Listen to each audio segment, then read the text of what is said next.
It's a real pleasure to be here. And why am I here? I was invited by Deljana. I think it's been almost a year or so since we started talking about potentially coming to speak within some kind of format about architecture on the edge. And now I'm here. When she first approached me, she asked me to talk about the research project Architecture After Architecture, Spatial Practice in the Face of the Climate Emergency. And this is what I will be talking about today in a series of derives and interwoven with my own stories and also some more derives. I'll start with a couple of broader contextual notes, which might be helpful to also understand this particular project. And I continue here. Okay, you see the next slide, right? Yeah. Thumbs up or yeah, yes, Ross, you are the only one, Ross. I can still see, absolutely. So I will ask you for feedback here. So Architecture After Architecture is based and has its home in and between the Technical University of Braunschweig in Germany, which has been my home for the past 4 or so years, and Central St. Martin's in London. It is funded by the Deutsche Forschungsgemeinschaft, the DFG, and on the German side, and by the AHRC in the UK. Jeremy Till and I applied for this grant back in 2019. In early 2020, I think we put it in and were awarded the money for a 30-month project, for which we were then joined by Christina Serifi, Becca Völker, Anthony Powers, as well as Sarah Bovelet, and for a while also Julius Crambo. What I'm talking about today and how I talk about it is indebted also to the work of the group over the past years, the discussions we've had amongst ourselves, but also the conversations, debates, exchanges we've had with many others around the globe who've been extremely kind and generous to share their insights, their thoughts, exchange ideas, and so on. Thank you to all who've contributed to this so far and will be contributing over the next few months. It's also shaped my teaching here at the architecture department, the School of Architecture here in Braunschweig, and I'm very grateful for that. So, Architecture After Architecture, how did this thing emerge? We all have different stories to tell. And mine is about a very long-held and extremely deep and growing despair with the practice of architecture. And no, this has not diminished at all in recent years. So why despair? Well, it's not as if the situation we find ourselves in, climate breakdown, has come as a surprise. Much has been published and said about this. And our lives, and mine certainly, I'm approaching 50 next year, has been inextricably entangled with this. I was born 2 years after the Club of Rome's seminal publication Limits to Growth was published. And at the time of my birth, 1974, 4 billion people inhabited this planet. Just last year, we crossed the 8 billion mark. I grew up in a time when, despite better knowledge, the exploitation of people and nature was pushed forward systematically. The private car, expression of prosperity, commuting even over long distances, absolutely normal. Shopping, huge out-of-town supermarkets beginning to replace the village shops. My own environment dominated by sprawling single-family homes. And don't get me wrong, I have many really lovely memories of this time, but in many of them, my family's car plays an important role. And at the same time, however, I experienced already at the age of 5, 6, 7, how peace, environmental and justice movements were gaining strength. The anti-nuclear movement was formative for me. Here, for example, the Gorleben track to Hanover, but also the resistance, some were more local against the expansion of Frankfurt Airport. That was also in the late 70s and early 80s. And then there were housing struggles in Frankfurt, for example, late 70s and early 80s, which were captured by regional television and projected into my living room. There was also this thing that goes by the name of Waldsterben, the forest dieback during the 1980s, And I remember walks through the Black Forest in southern Germany, which only a few years prior were lush and thick and dark, but in a matter of years had been replaced by a dystopian landscape of bare trees and trees with strangely discolored leaves. When I started studying architecture, which was in 1993, which I did out of a belief that I might learn to change the world around me to the better, or at least be part of that change, I was quickly proven wrong. Debates around climate, around the politics of architecture, its complicity in the production of unsustainable environments did not feature in my studies at all. We learned styles, color, and abstract spatial compositions that had nothing to do with what was happening around us or me in the real world. Which was displacements, protests, struggles, gaping social, ecological injustices, and so on and so forth. Our teachers weren't interested in dissecting, investigating architecture's role in implementing or materializing these seemingly social issues, or how unfair or biased financing mechanisms contributed to so-called spatial and social hotspots, or how planning still happens from the perspective of the few, how political patronage favored some projects over others, nepotism, and so on. The ignorance about things outside this ivory tower, which was almost celebrated in my studies, bothered me more and more, and my irritation about the state of affairs increased immensely in the following years.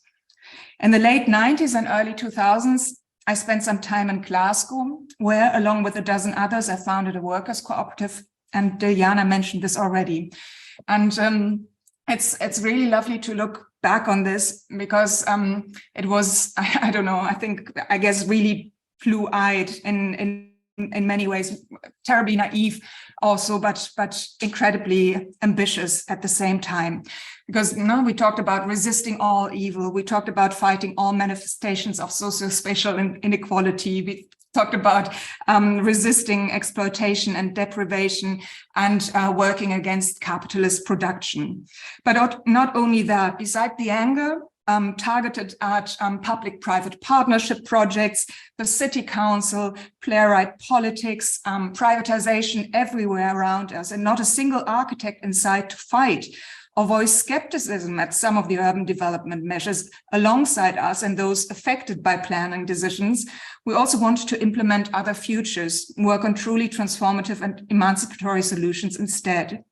I ended up, however, in architectural education, in theory, also because I didn't want to work in practice, but more so as an act of choice. Having been through architectural education and having experienced how much space was given to the white male protagonists, many of them self-taught, I decided that I wanted to tell different stories I knew were there, but you had to dig hard to find them back then. So what I'm trying to put together here is that the story behind architecture as architecture, behind architecture after architecture is, yes, it's a personal story.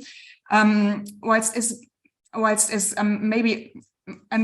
this is how it maybe is embedded, my body, in a way, also carries this stuff. It's also at the same time much more than that. When Jeremy and I wrote the project description in late 2019, Greta Thunberg had been out in the streets for just over 1 year. All around me, I saw ever more passionate climate protests with children and young adults, especially striking, skipping school to fight for their rights to a future on this planet. A story that had been until then technical endeavor.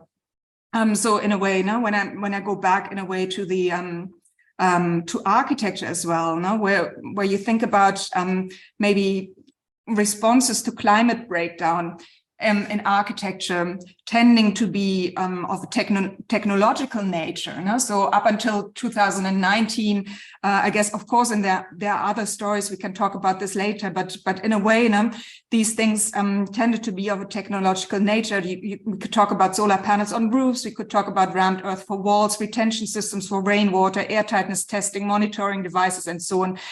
So forth. Suddenly, with these protests becoming bigger and bigger by the week, suddenly everything became hugely emotional. And being a parent to two young people suddenly thrust me and us, my partner and me, right into the middle of all of this. Maybe it also further sharpened senses towards the madness that the built environment is and the techno-ecological solutions, which are, of course, band-aids at best. So I rant and tend to rant quite a lot about this kind of business as usual that we're all surrounded by. I rant about building, building, building. As mantra in Germany, you say we're hoping to solve the housing crisis by adding, I don't know, a couple of 100,000 flats per year, whilst actually having enough space. And the distribution, of course, is the issue, and it's not the actual number of flats. We tend to see economic growth as panacea still. We have ongoing privatization. Enclosures are ongoing as well. Insulation, this oil-based, super hazardous special waste will save us all. That's what I feel is the context around me. Decisions made still very much from top to bottom. And there's the smart city for which we need lithium, lithium, lithium, and copper, copper, and more copper. The earth crisis tends to be ignored. Ecological disasters, deepening futures are traded before they're eaten. Buildings are commodities. Fragmentation and architecture are enduring ideologies. Dependence on oil can't change, won't change. Lots of profits here. Old ideas tend to be comfortable. Timelines typically as long as parliamentary terms, which is shocking, of course, when you think about the parliamentary terms in the UK. Monetary metrics still prevalent. Land continuing ethics, an absolute blind spot in many aspects. Learning environments largely unchanged. The possibility of green growth, it's still this kind of promise that sits over so many people's heads. We'll manage a last-minute bailout, many people say, even if it means mining the moon. Architecture, happy to play along, happy to eat the future before it arrives, still. So that's me, full frontal, I guess, simply because the violence that surrounds us, and I've named only a fraction of what should be talked about, or should actually be, something be done about it. And still people come up to say, I don't know, there's so much stuff going on around us, and it's quite depressing actually, but people do come up and say, come on, don't be so depressed. It's not as bad as you make it out to be. There is hope. And maybe, who knows, this might be true, that there is hopes. Maybe it's true that it's not quite as bad as I make it out to be. And I also truly want to believe that it's not as bad as I make it out to be. Which is basically also what this research is about. I'm telling you in sort of circles about, but I'll come to this in a bit. First, however, back maybe to those who try to convince me that things are not as bad as I make it out to be. And this, come on, it's not so bad. And I also hear, hey, let's be little less emotional and a little more rational about it. Both reactions tend to stop me short in my tracks and make me even more emotional, I'd say. Maybe I tell myself the skepticism I harbor and the pessimism I carry on my sleeves is indeed tainted. Maybe living in Germany, living close to the epicenter of car production, Wolfsburg, home to Volkswagen, is just 30 kilometers away and has the whole of Lower Saxony, if not the entirety of Germany in its grip, doesn't mitigate and probably has even added to my despair. Working at a technical university, I accept this point too, hasn't helped either. So it's been 50 years since the slogan Vorsprung durch Technik was first used to promote Audi, and Audi is now a subsidiary of Volkswagen. And this phrase is no longer just a claim. For the engineers at Audi, and you see one of them here in the picture, as you can read also here on the slide, and you can read it in official company publications, and here when you watch these videos and so on and so forth, represent, or better be maybe synonymous with what we call in German Haltung. So Haltung in this context means maybe something like attitude. It describes a belief that technology is the answer.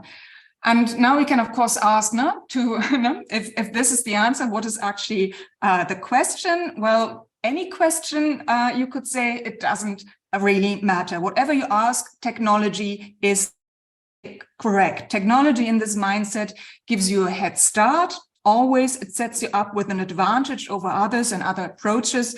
It speaks of development. It speaks of progress, of what they call Pioniergeist, pioneering spirit at these car companies.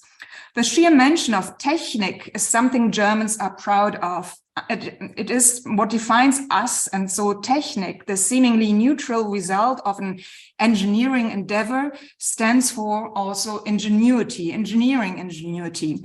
Technik and Leidenschaft, then technology and passion go hand in hand, which is, by the way, the only context in which it seems socially acceptable to entangle our emotions. And so you might ask, no, what's not to like? Technik allows us to manufacture cars that can be bigger and bigger yet, but use less fuel as engines have come to be more efficient. The transition towards and into a clean future, a future that is electrified and powered by wind, water, and sun. The engineers around me are giddy, they're excited about this because this transformation towards this kind of smart and clean and whatever electrified future, it's such a big task, and a task that needs to be designed and engineered, and there'll be lots of jobs and lots of stuff that needs to be done in that context. And there it is again, Vorsprung durch Technik. It oozes literally out of people's pores, and not just those who are interested in cars or those people who are interested in cars or batteries. So at this point, I want to bring in Arturo Escobar, who writes the following in the introduction to his book, Designs for the Pluriverse, Radical Interdependence, Autonomy and the Making of Worlds. And I'll read this. Today, faced of a world transformed by a changing climate, humans are confronted with the irrefutable need to confront the design disaster that development is, and hence to engage in another type of elimination design, this time of structures of unsustainability that maintain the dominant ontology of devastation. So what I've been sketching so far is that world that not we, but I live in, one which is a total design disaster, one which still doesn't recognize that current practices, modes of working and operating are part of the problem and not the solution, one that pursues Vorsprung durch Technik with architecture stuck in the middle of this in a vicious cycle. We've stopped asking, and forgive my cross generalizations here, why certain instruments, formats, solutions are used as fire successes, as Selbstläufer. In architecture education, this has meant and still means for a lot of schools of architecture that the architects we train will be obsolescent in a matter of years.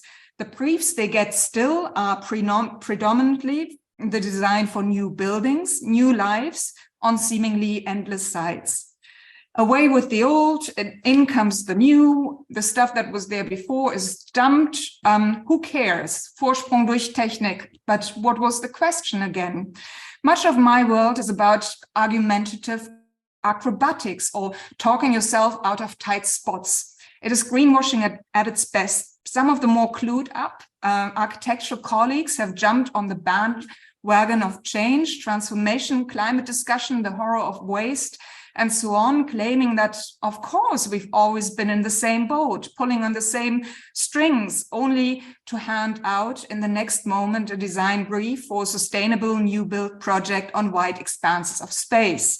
And there it is, now sustainability. There's hardly a word which I dread and despise more.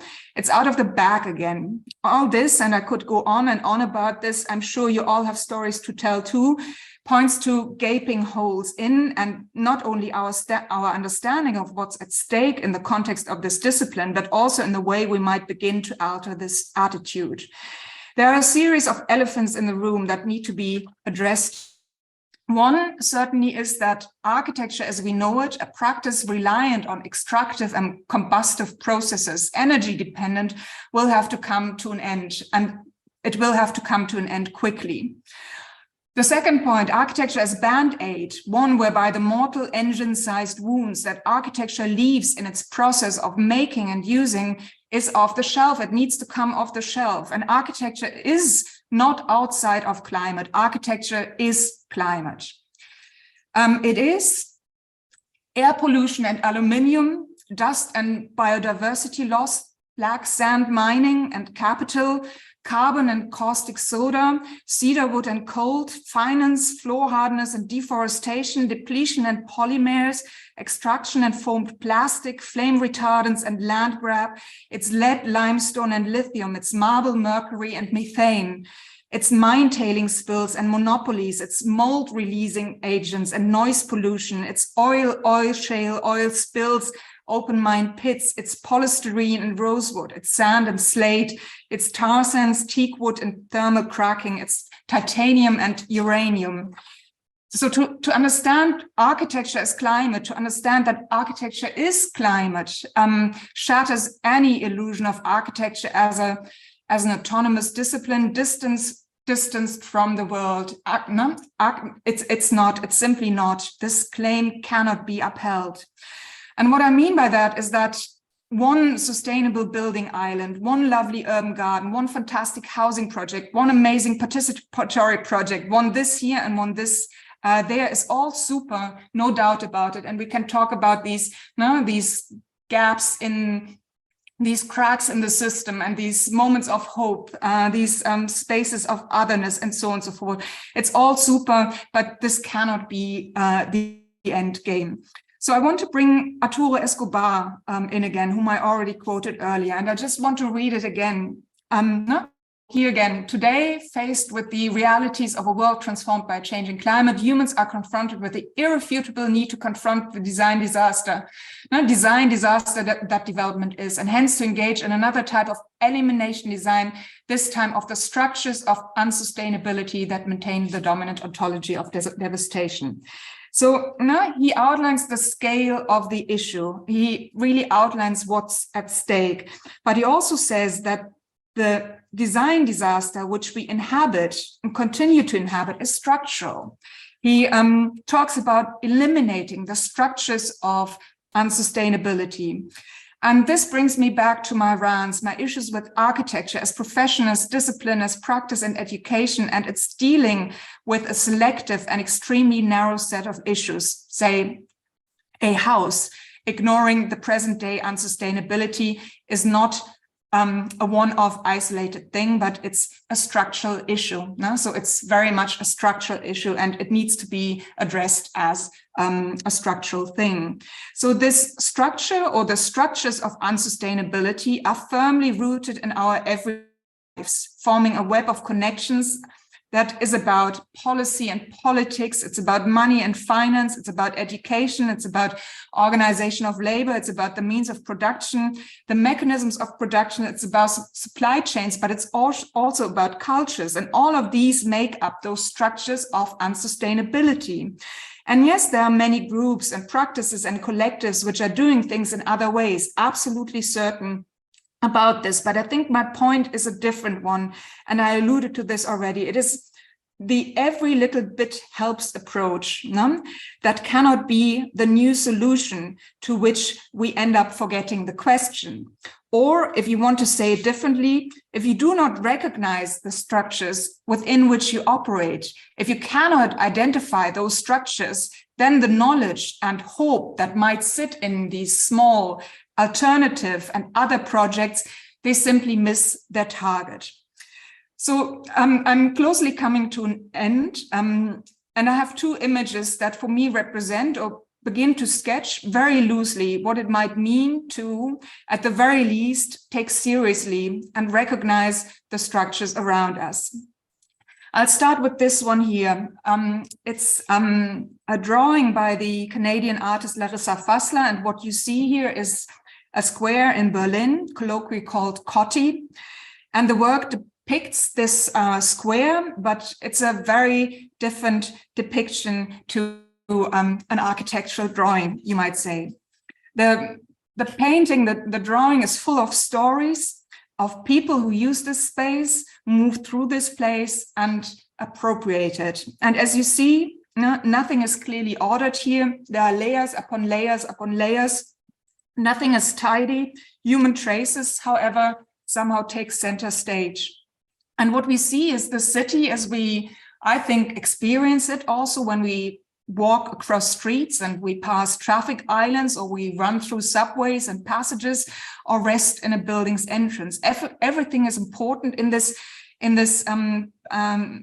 drawing. The stickers stuck to traffic light posts, the smell emanating from a narrow alley, or the poster carried down the street by someone. And this might be visual overload, but to feel overload is also the modern project talking, which likes clear categories and so on and so forth, and to a certain degree also a decomplexification. And this mess, in inverted commas, also talks of those structures I mentioned and our movement with those structures, complex and irreconcilable, vulnerable, and also difficult, but they are here right in our faces, not to be missed, and head clearly not in the sand. This one here is a project by Cedric Price from the 1980s.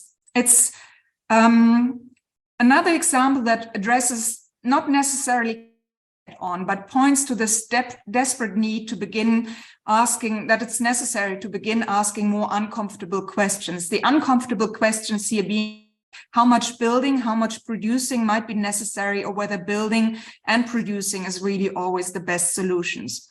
So what you see here dates from 1989. Price was invited at the time to contribute to a design competition about the future of a city, the harbor in Hamburg, Hafen City, vacant docklands.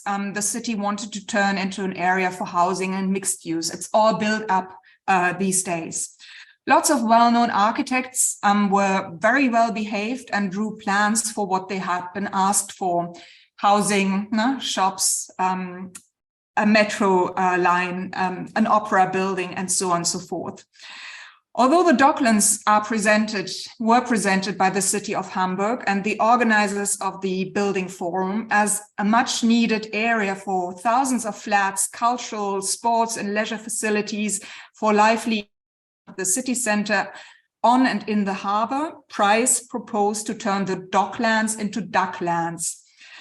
And instead of buildings, roads, and other infrastructure, Price's proposal is to form a nature reserve for the migratory birds, which is then presented from the point of the view of migratory birds. What sits here and what I find interesting about it is its absolute boldness, also this plea for a different city, a different way of talking about a city, and something about turning the question that is initially asked on its head and listening to the world instead of just listening to someone posing a question. I must say I'm really bad at wrapping up, and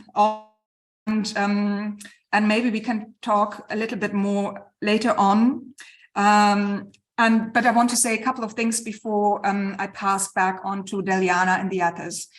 Architects continue to tackle the symptoms of climate breakdown rather than its causes. And this is something that desperately needs to change. Exposing dependencies might help in the first step towards deconstructing and reforming architecture. So exposing it in the manner that Larissa Fassler does it in an artistic manner, or Cedric Price did it for this project there. And I could name a number of contemporary examples which do similar things.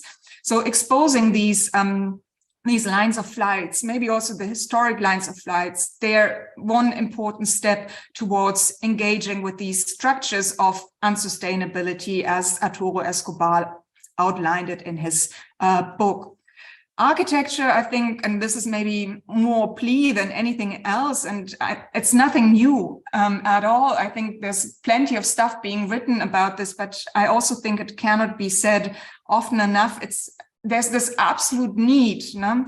To become more relational, more subjective also, at the same time more interconnected, both planetary bound and supported, inclusive beyond human, caring, curious, but also brave. And with that, I am done for now. And I'll pass on to Deljana, I think. Thank you, Tatjana. I unshare my screen. Please. So.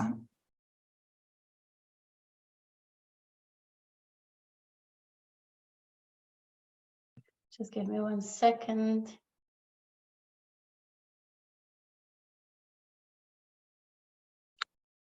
So,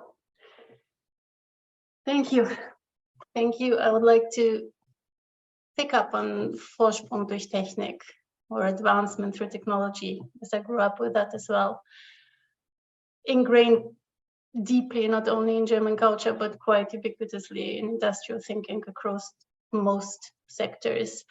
My own work has a strong focus on what is called the Global South, that is context considered at the margins of the, again, developed world in quotation marks, as clearly there's very urgent need to reevaluate what, if anything, can be considered development in terms of the political and potential implications it carries for human and more than human worlds. Ever since moving to the UK, a developed country, and to London in 2010, there have been a couple of images, such as this one from the first project I worked on here as a research associate. A couple of photographs that keep haunting me, and that to me make explicit that the shifts we are looking at in the face of the climate emergency are shifts of social, eco, and technological nature altogether, all at once. Which means that our thinking and practice as architects is, as you, Tatjana, have so brilliantly demonstrated, tied in with the use and consumption of resources. What I would like to add today is a footnote. I agree we need fundamental moves away from an architectural practice that focuses on pretty, away from development that focuses on profit, away from notions of sustainability as they are commonly conceived, and away from nature as different and separate from us as humans, and the havoc we as architects are wreaking by means of designing and implementing increasingly exploitative infrastructural and architectural entanglements. But in this context, I want to ask, how can it be that in 2023, we seem to have lost the ability, if we ever had it, that is, to design and build buildings, homes that respond to the ecological, to the climate context within which they are built? How can it be that in 2023, we are still discussing the need for user-centered design? How can it be that architecture is not finding responses to continuous and ongoing change? And to give a very specific example, in the case of the UK, how can it be that architecture is not finding responses to mold? How can it be that children in a so-called developed country are dying because of buildings? And these questions all point at architecture's very obvious relations with physically existing things, with material, with form, with resources, relations that become not just unsustainable in the long or even short term, but physically and emotionally unbearable as they extend, as they become examples of modernity, as they become copied and multiple, as they transform, in fact, as they devastate ecological systems, including human systems, at unimaginable scales. So I return to Vorsprung durch Technik. At many universities, we teach students to be designers of pretty things. We teach them to think in concepts. We teach them to design according to some, quite random, frankly, slogan describing some vision of community engaged, ecology respected, complexity built in, algorithm developed, economy sustained. We may go as far as to allow students to build things, produce objects, be they bridges in some forsaken corner of Africa, or huts in the forest of the Peak District. Yet none of these encounters, I argue, as beneficial as they may be, prepare architects for architecture at what seems to be the end of the world as we know it. None of these encounters prepare architects to argue the case for architecture that addresses human, social, and ecological needs, that takes very basic physical rules into account, that respects local climate, changing as it may be, and that, in the simplest of terms, serves its purpose, shelter in most cases. My call here is modest. The devastating effects of modern architectural practices on ecological and human systems are clear and demand a shift in the way we approach architecture. Instead of teaching students to be designers of pretty things, we need to equip them with the knowledges and skills to design and build structures that serve the basic physical needs of humans in the environment. I do think that the challenge for architectural practice lies in a return to the principles of Vorsprung durch Technik, but one that interprets and applies these principles in a way that responds to the changing times and the pressing ecological and social issues we face. That return requires a different approach to technology. How do we work with limited resources to design and rebuild architecture so that it is, in fact, fit for purpose? And recognizing the purpose of architecture requires drawing together knowledges from across the humanities, the social, natural sciences, and engineering. It requires remembering long-forgotten principles of how to build, how to keep cool or keep warm, how to ensure that architects called for 100 years ago, light and air. How to do all that in ways that are modest, in sync with biological and ecological cycles, with weather and climate. All this would require bold shifts in the politics of planning and construction at higher levels of governance, and even bolder shifts in architectural education and practice. It would require thinking architecture as socio-ecotechnically entangled and making architecture in ways that acknowledge its importance and situatedness in wider social, ecological, and technical systems. Current approaches to architecture continue to create disentanglement between human and non-human worlds. As is, technology exacerbates such disentanglement. But as architects, could we rethink this function?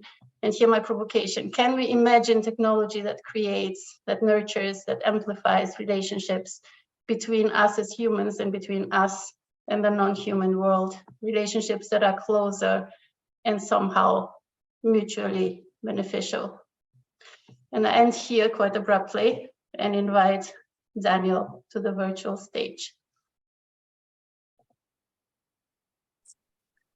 Great, thank you so much. Such an exciting event already. I really appreciate having the chance to share some of my own comments and certainly to attend and listen in even. So let me just get some slides up here. Give me 1 second. Sorry. That's wrong. There we go. Okay, so I want to just sort of pick up on 2 aspects. Just give me a second to get this set up. There we go. 2 aspects, both in what Tatjana was saying and Deljana's kind of follow-up, that are, I think, are kind of nuts that are a bit hard to crack, right? And ones that I want to just give us another second to think through. While doing so, I'm just going to have in the background a few slides from a project developed by AMO in 2009 for the European Climate Foundation, a pathway to a sort of, carbon-free Europe sort of project, kind of eco-modernist project in its purest sense, as just a means of, just kind of images to help us think through some of these challenges. So the two aspects that I want to focus on, I'm going to think of as solutionism and isolationism, right? As these kind of 2 almost kind of parallel aspects. And the first is pretty straightforward, right? That, again, this kind of technology is the answer premise. What is the question? I think it's difficult, in fact, to overestimate how deeply embedded in our global economy and sort of industrial, post-industrial culture this kind of solutionism is, right?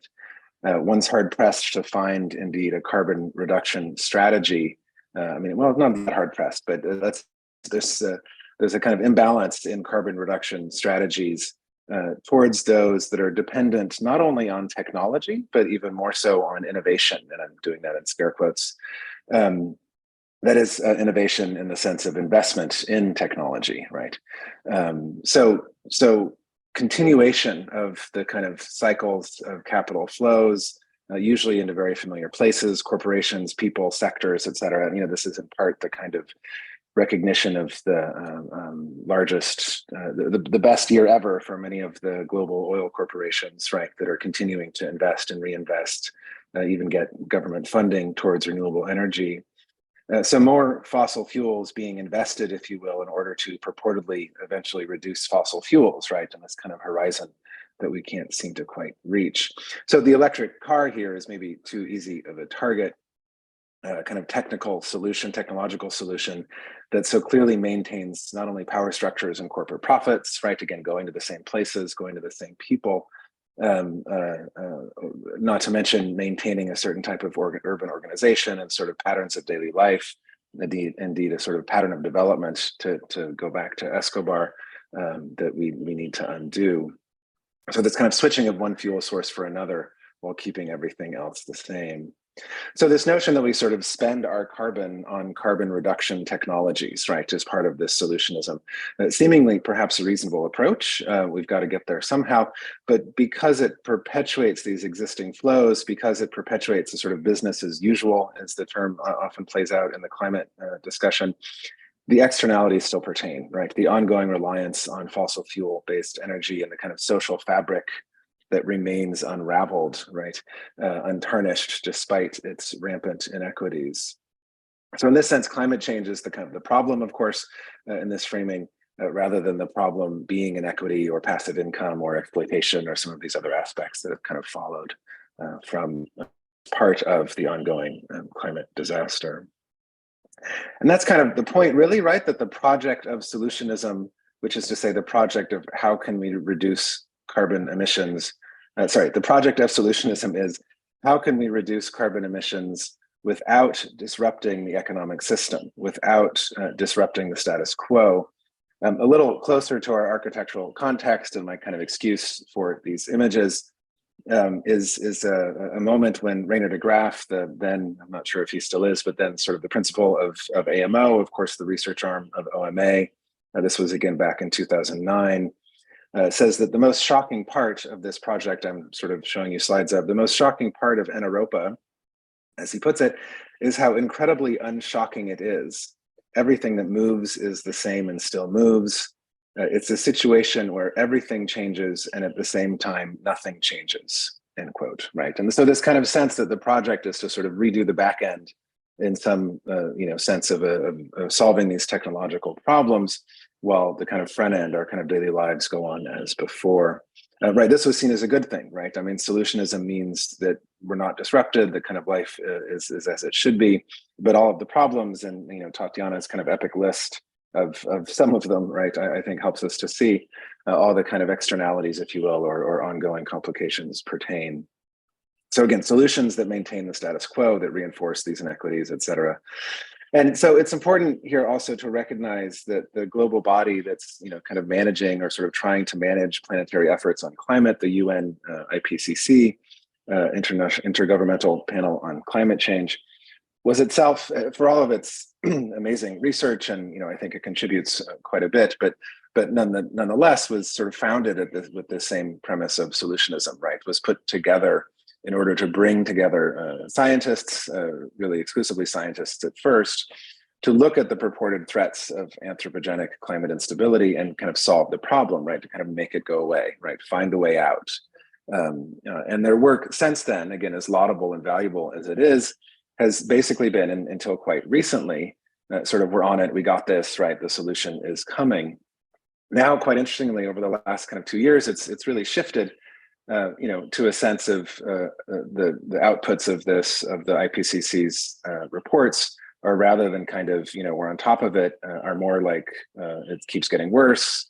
We've realized that no one's listening and we need to kind of start doing something else and really sort of digging into modes of taking direct action, right? So I'm thinking here of Scientist Rebellion and other sorts of organizations that have emerged to suggest that part of the project of those engaged in this production of scientific knowledge, is not simply to produce that knowledge and advise policymakers, but to as they get involved in nonviolent civil disobedience as a group. So I think I'm already probably pushing my time limit here. I could, I have a few other things in here about solar panels and other kind of complications of different sorts of extractive ecologies that emerge from many of these solutions, but maybe I'll leave that to some discussion as desired. But just to quickly draw out the second point, right? Well, I guess to conclude this kind of point on solutionism, sorry, I'm jumping around in my text here for a second. Part of what we recognize is that by using technology to solve a problem, and again, this is sort of basic stuff, you'll forgive me, we use technology to solve a problem so that we mired in politics, right? That we don't get mired in social contestations, so that we kind of imagine that the problem can kind of go away through the solutionism, rather than forcing us or encouraging us or allowing us or exploring these opportunities to reimagine society, right, as a means to mitigate these effects, to seek sort of collective responses. So that's the second point. I mean, that's the kind of bridge, right? That rather than relying on technology, we kind of explore the potential of politics, or really of kind of different forms of contestation. And the second point that I want to, one could take that many different ways, but to kind of think this through relative to the sort of sense of isolation, right? And I say this in the context of an experience that maybe I'm, kind of reading a bit too much into it in terms of what Tatjana was just saying, but a sense of sort of operating in this field in particular, not to mention the sort of world at large, almost kind of burdened with this knowledge of, or this kind of sense of not so much impending doom, right, but the kind of intensity of the chaos that we're in the midst of and facing in increasing ways, and the difficulty to sort of negotiate that with a broader culture, with a broader architectural culture, or sort of common culture that is, still embedded in solutionism, right? I mean, still saying, oh, we're going to find a way to fix this, and these different design briefs will be the way to kind of develop these solutions and sort of get our way out of this. So again, this premise that kind of everything changes, rather than saying everything changes, everything changes but nothing changes, right? We can kind of begin to imagine kind of everything changing but everything changing, right? The ways of life and ways of building that can't go on, even if we don't yet know what exactly will replace them. That especially in architecture, a field so mired in this kind of solutionism and eco-modernism, reasserting this premise of politics over technology, and really, I guess in the end, and I'll stop here, but just sort of valuing opportunities such as this, in which we kind of come together, let's say outside, emerge from our relative intellectual or disciplinary or sort of, again, broader cultural kind of sense of isolationism, to come together and confront the problem. And so here, just a sort of pitch for organizations such as Architects Declare, the Architecture Lobby, and even a sort of correlate to the Scientists' Rebellion, Historians' Rebellion. And I say all that without necessarily advocating for the tactics of Extinction Rebellion, I'll just put to the side, but this kind of notion that, we need to kind of come together as a field, as a subfield, as a group, to really focus our efforts more directly on the kinds of direct action and nonviolent protest and civil disobedience that will allow for these more dramatic shifts to the world around us. Part of the reason I'm so happy to be joining you here today, and I'll stop there. Thanks so much for the opportunity. Revolution it is, Daniel. Thank you very, very much. Doreen, are you ready? Yes, I am. Real English, yeah, other duties, so I'm here fully. Yeah, thank you. I'm not going to show images, and I think we should just hold on to these, in a way, segmentation of inconvenience truth, to say the least. Started with Tatjana's layering and Daniel's these evocative images, and Deljana's sheer contrast of that, the beauty and what may be the darkness. And I think darkness is something which I want to pick up on. Maybe I'm offering a more philosophical reflections, and something that echoes Tatjana's framing of the technique, and also what, if that is a solution, what may be the question, and it is actually the problematization of that question, which we need to start. So I will be using quite a lot from thoughts provided by Isabel Stangers and her advocation of another science is possible to add to the critique of what technique may mean to architecture, but also how it may mean to the crisis that we're facing at large. And she starts with the embrace of darkness, the darkness that the triumphal Darwinism of evolutionary progress has attempted to dismiss, demonize, and exorcise. From that darkness, she tells us how technology is both a solution to problem and a problem itself. We hear that from these talks so far in resonance with Escobar's radical interdependence. And I think that's another term that I will pick up later, that design development is at the same time a design disaster. We are reminded of what Karl Popper proposed, that innovation and paradigm shifts in scientific culture needs to be both about verification and falsification. And what does darkness mean in practice? Stangers describe it as, which sounds ironically yet deliberately unscientific. She said, to think situations with and through their unknowns when I can feel them. And how does that translate to architectural conundrum that we're facing today, and what we believe as a fairly scientific practice? And to be able to operate that entails at the start an admission of how much lightness the enlightened mankind has blinded us. And this admission, she exposes, comes with a certain audacity.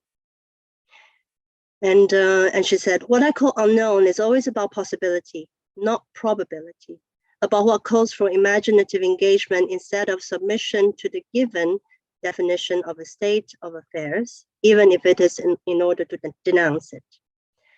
That darkness or the blindness by the sanctification of light concerns implications, that deep and long questioning of certain tendency that had been accepted, even promoted as given, as the inevitable either to meet the expectation of progress and growth or to retreat to the echo chamber of heroism and us versus other. Unlike the light displayed as apparent, darkness, however, is felt because it connects the domain of care, which we acknowledge that inextricable bound of relations, the interdependence and solidarity. It is the deep knowing behind that enlightened structure of knowledge. Do we dare to go there? In another passage, Stangers describes another instance of that darkness felt in what she calls an ecology of practices, which she makes reference to Brian Masumi's proposition of a social technology of belonging as that which should be the future of diverging yet interdependent practices, another kind of progress perhaps, that is not excluding that the potency of the acknowledgement of that darkness. And it does not, but it should not take destruction as a necessary path. And I want to just finish my contribution with, again, how Stangers use the term obligation to characterize what it is to know that you belong. Practitioners have obligations. Not all they can do has the same value. This is a primordial fact for an ecology of practice. And if you make it relative to something you can identify and relate it to more general categories, you insult practitioners. Indeed, obligation also communicates with indebtedness. Because of the fact I belong, I am able to do what I would not be able to do otherwise. And that is the split of us, all of us here, let's say speaking on behalf of the practice of architecture, critiquing it, but then also we are belonging also to a general wisdom or the general darkness of awareness, which informs future actions of necessity. And actually, this all kind of drawn to perhaps the saying that is there hope, and this prevailing perhaps is pessimism, which we afraid of cornering certain campaigns or critical calls. But that's why I think it's wonderful to relate to Stanger's call of, let's say, a deep crisis within science itself, and then also how she foresees what may be not solutionism in some ways, but an acknowledgement. And through that acknowledgement, we might find a different way of acting. So that is my contribution.